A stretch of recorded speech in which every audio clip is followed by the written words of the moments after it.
इम्तियाज़ जलील के इस बयान पर बात करते हैं मुंबई के हमारे ब्यूरो चीफ साजिद खान से, जो इस वक्त हमारे साथ फ़ोन लाइन पर जुड़ गए हैं। जी साजिद खान, इम्तियाज़ जलील का ये बयान कि अगर महाविकास अघाड़ी MIM को साथ लेगी तो हम जाने के लिए तैयार हैं, ये क्या बीजेपी को शिकस्त देने का मंसूबा है या किसी तरह की ये पेशकश है कि आम इंतखाबात के बाद MIM अब सहारा तलाश कर रही है? हाँ, देखिए, अभी MIM की जो पोजीशन है पूरे हिंदुस्तान में जो है बहुत ही खस्ता है, खासतौर से मुस्लिम वोट बैंक को लेके। मुस्लिम वोटर बहुत ही समझदार और सुलझा हुआ है। उसने ये तय किया कि भाई आप में ताकत, स्ट्रेंथ कितनी है। वो मुस्लिम वोटर MIM के खिलाफ नहीं है, बट वो देख रहा है कि आप में स्ट्रेंथ कितनी है।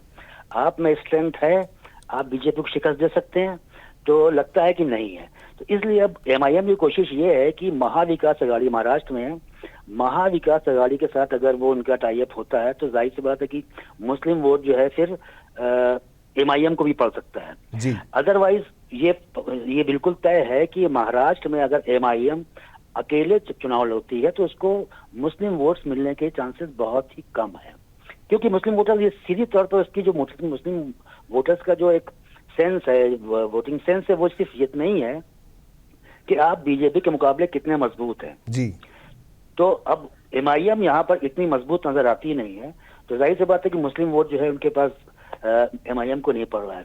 दूसरा रहा सवाल महाविकास अघाड़ी का, तो महाविकास अघाड़ी के साथ बहुत ही मुश्किल है कि वो MIM को अपने साथ ले, क्योंकि शिवसेना, उद्धव ठाकरे जो है वो शुरू से ही MIM की मुखालफत में रही है और वो कोई भी टैग अपने ऊपर नहीं लगाना चाहती कि वो अपना हिंदुत्व छोड़ रही है, क्योंकि अभी एकनाथ शिंदे की पार्टी ने बहुत सारे एलिगेशन उद्धव ठाकरे पर लगाए हैं जी कि उद्धव ठाकरे मुस्लिम अपीजमेंट की पॉलिटिक्स कर रहे हैं। तो अब अगर इस आरोप को अगर वो अगर उसको टैग करना चाहते हैं, पक्का करना चाहते हैं, हो जाएगा उस सूरत में जब वो MIM को अपने साथ लेते हैं जी। तो उद्धव ठाकरे की जो पार्टी है वो कभी भी नहीं चाहेगी कि MIM को महाविकास अघाड़ी में लिया जाए। यही हाल NCP और कांग्रेस का भी है।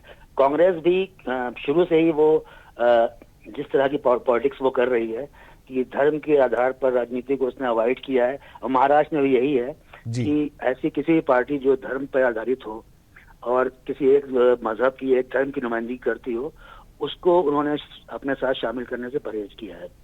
तो इसलिए MIM के बहुत कम चांसेस हैं कि वो उनके साथ महाविकास अघाड़ी के साथ आ जाए।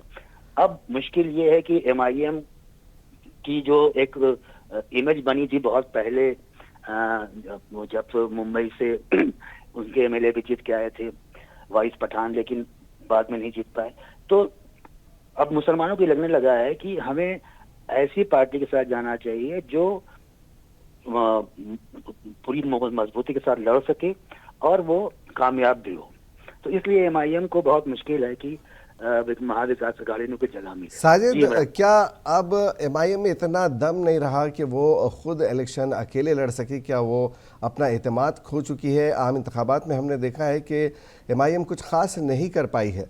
अब जबकि वो महाविकास अघाड़ी के साथ जम होने की बात कर रही है, हालांकि ज़बरदस्त नज़रियाती इख्तलाफ है, उसके बावजूद वो ऑफ़र कर रहे हैं कि हम आपके साथ जुड़ने के लिए तैयार हैं। ये नहीं कह सकते कि MIM कुछ कम हुई है। देखिए, मुस्लिम वोटर बहुत एक्टिव हुआ है, जागरूक हुआ है, मतलब बेदार हुआ है जी, क्योंकि अब वो इमोशंस के बजाय वो ये देख रहा है कि कौन सी पार्टी को वोट देने से उनका फायदा है, मफाद है। अब MIM को, क्योंकि MIM के पास खास एक मुस्लिम वोट है, अब उन्होंने जो जिस तरह की पॉलिटिक्स उन्होंने की है, मुस्लिम अपीजमेंट या मुस्लिम पॉलिटिक्स पे उनका फोकस रहा है, कुछ दलितों की तरफ उन्होंने जाने की कोशिश की, लेकिन अभी दूसरी जो जमातें हैं जो दलित की राजनीति कर रहे हैं, उन्होंने उनको आगे खड़ा होने नहीं दिया। प्रकाश अम्बेडकर के साथ उन्होंने टाई अप करने की कोशिश की। मैं औरंगाबाद की बात कर रहा हूँ, खुद इम्तियाज़ जलील औरंगाबाद से थे, उन्हें वहाँ पर यहाँ तक कि मुस्लिम वोट भी पूरी तरह से नहीं मिल पाए और दलित बिरादरी ने तो उन्हें मुस्तरद ही कर दिया। हाँ, हुआ यही कि अब जो उनके साथ पहले टाई अप था पहले प्रकाश अम्बेडकर की पार्टी से, वो कामयाब नहीं हो पाया। प्रकाश अम्बेडकर भी अब महाविकास अघाड़ी की तरफ देख रहे हैं, उनके साथ टाई अप करने की कोशिश कर रहे हैं। तो जाहिर सी बात है कि एमआईएम आगे अलग थलग पड़ गया है। जी अभी जो एक्सपेक्टेशन थी एमआईएम को औरंगाबाद से, वो एक्सपेक्टेशन शायद उनकी पूरी नहीं हुई, तो औरंगाबाद के वोटर्स ने भी अपना रुख जो है थोड़ा चेंज किया। दूसरी बात है, दलित वोटर जो था बड़ी तादाद में, दलित और मराठा वोटर जो पिछली बार इम्तियाज जलील के साथ था, उसने वोट डाला था। इस बार दो मराठा लीडर थे सामने, एक शिवसेना उद्धव ठाकरे की थे और दूसरे शिंदे ग्रुप के शिवसेना लीडर थे। तो पहले क्या था, पहले के चुनाव में शिवसेना बीजेपी ने सपोर्ट किया या शिवसेना एक दल ने इम्तियाज जलील को सपोर्ट किया था, जिसके वजह से इनको कामयाबी मिली।